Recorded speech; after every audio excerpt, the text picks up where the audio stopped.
I think that the vibrancy of New Hampshire is really incredible, and the retail politics and how important it is to really get in and know folks, I think makes for an incredibly vibrant democracy. And I think it's not something you see in a lot of places where ad buys matter a lot more. I think in New Hampshire, it really is about knowing someone and making the best argument, and I think that's great. Candidates from both parties are hitting the Granite State in hard today in hopes of rallying support in the New Hampshire primaries. As you can see, very energized voters there. While President Biden is not on the ballot, he is hoping to show the strength of his support through a write-in process. But there are some people in the party who are not fully behind the president. Currently, 2 Democrats are running against him in the live free or die state. In the meantime, Biden is focusing on South Carolina, which helped propel him to the White House 4 years ago.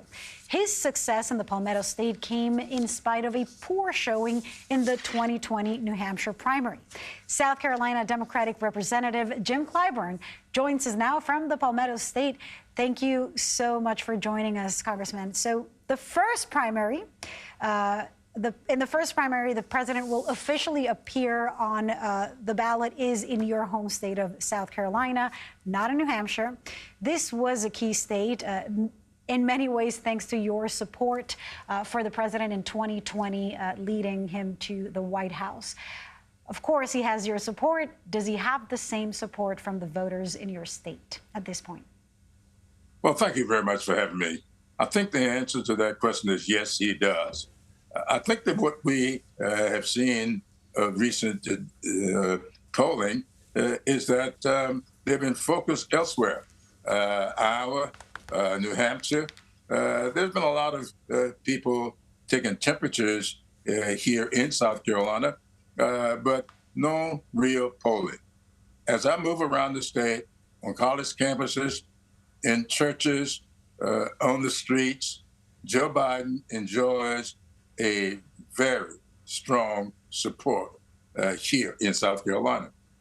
I mean, when it comes to young voters, as you're mentioning, you've visited campuses, some of the latest polling shows very low approval rating, in the low 30s among young Black voters.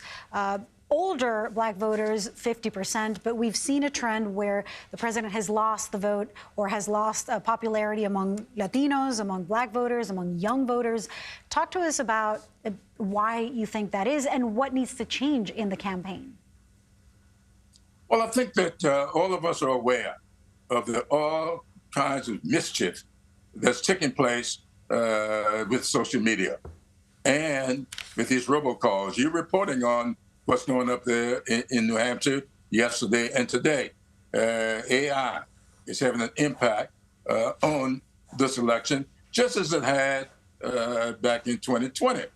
These are the kinds of things that we are going to have to work hard to break through. They're building these walls using social media, and we have to penetrate that. I can tell you, when I talk to young people here in South Carolina, when I talk to my children and my grandchildren, I go on to college campuses, Joe Biden is in a very strong position here in South Carolina. We just got to get them exposed to the record.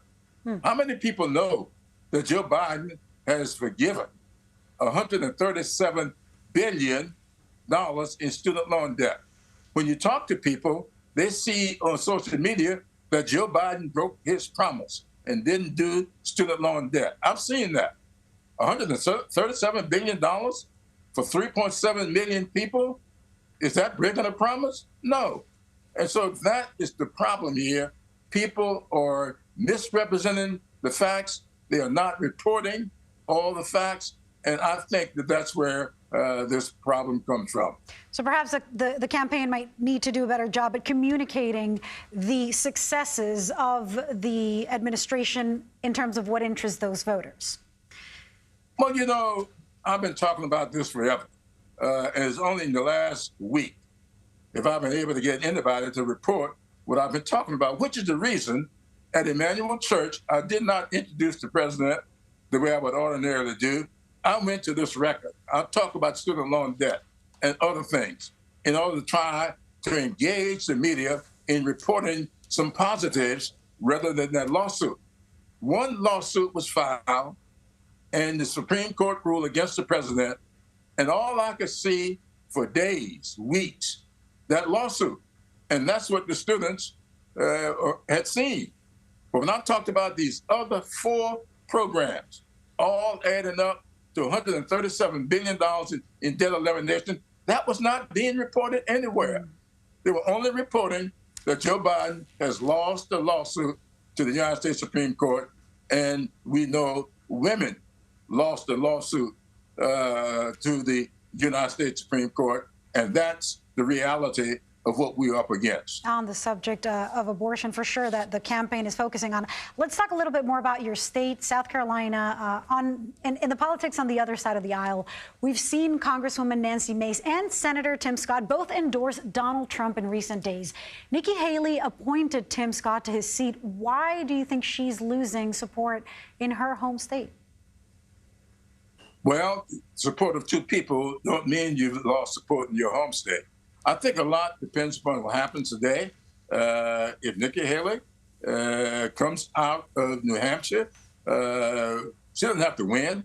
If she comes out with a single-digit second place, it will redefine things for her in South Carolina. If she gets blown out in New Hampshire, then I would suspect she'll have problems when she comes home. But if she runs good, upset victory, single district loss, I think it'll re-scramble things here in South Carolina for Donald Trump. We'll be watching and reporting throughout the day today. Representative Jim Clyburn, thank you so much for joining us. Thanks for having me.